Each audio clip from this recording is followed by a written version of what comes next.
Good evening. Briefly, I want to speak about Shannon Sharpe, former ESPN, former pundit on ESPN and FS1 and CBS. Um, so he's been fired by ESPN due to his ongoing case, well, settled case, I should say, regarding with a OnlyFans model. He was 19, and I think he's in his 50s, late 50s, and to cut a long story short, he was accused of sexual assault. But where it actually was suffering on the basis of like a BDSM. So it's a long story, but yeah, Shannon Sharpe is a very polarizing figure. Um, he's got his podcast, and I'm sure he will have some sponsors still, even after this allegation. But I think some sponsors would probably, you know, he will probably lose some as well at the same time. Um, yeah, due to this scandal, which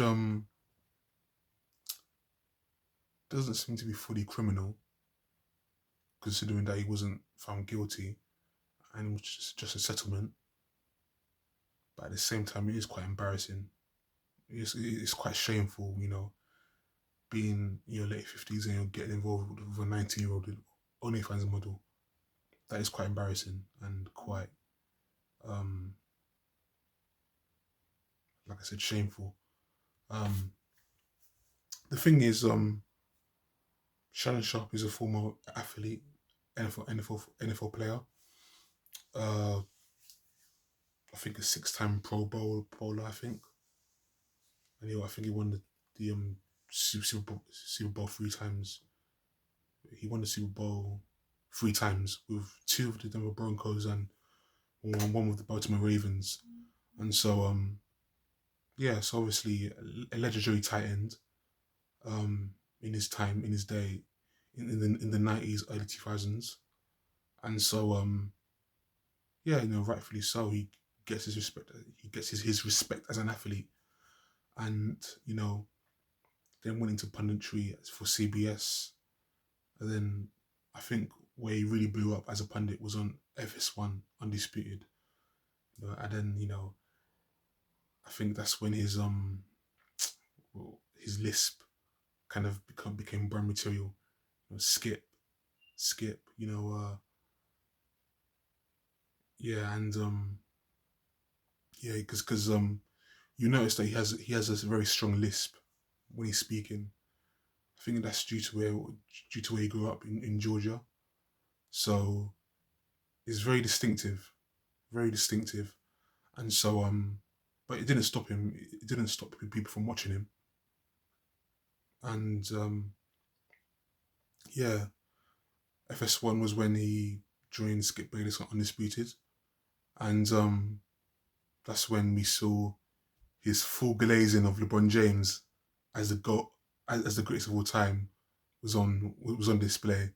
You know, coming in, drinking, smoking a cigar, drinking cognac, drinking beer, or yeah, you know, one of those um Courvoisier cigarettes, one of those cocktail drinks, or those wine or cognac, whatever it is, where you will just go in there, wear the goat mask, wear LeBron James shirt number 23, and just completely glaze him, celebrate him, you know, saying that he's the greatest of all time in basketball and NBA. And so yeah, it is what it is. You got to be entertaining.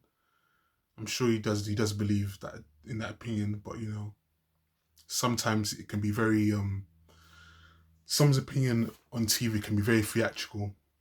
It can be authentic, but at the same time theatrical in the way they display their love or appreciation for that certain athlete, for that certain player.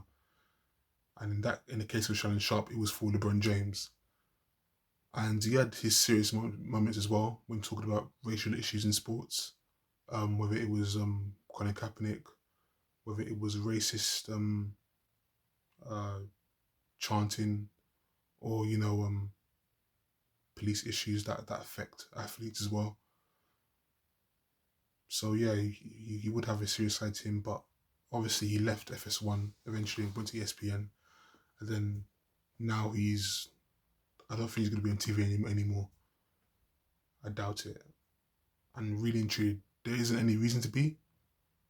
So it's not, practically speaking, him not being on TV isn't the worst outcome for him. But getting involved with someone who's way younger than you, young enough to be your daughter, and you know, just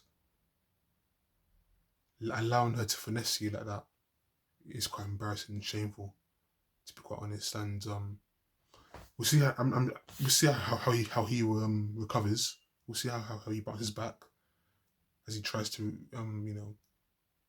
rehabilitate his image, because it's quite depressing to be finessed by a 19-year-old. It's quite depressing. But that being said, he still has his show going on. I think with what do they call it? Club Shay Shay. That's it, Club Shay Shay. His sort of podcast talk show. I think the most viral episode from that Club Shay Shay was with Cat Williams, for obvious reasons. Don't need to go into that. And he's got his podcast with Ocho Cinco, Chad Johnson. Yeah, so things aren't too bad for him, but just it's going to be a case of trying to kind of rehabilitate his image after that, legal issue with the 19-year-old. And so yeah, that's all I'd have to say really.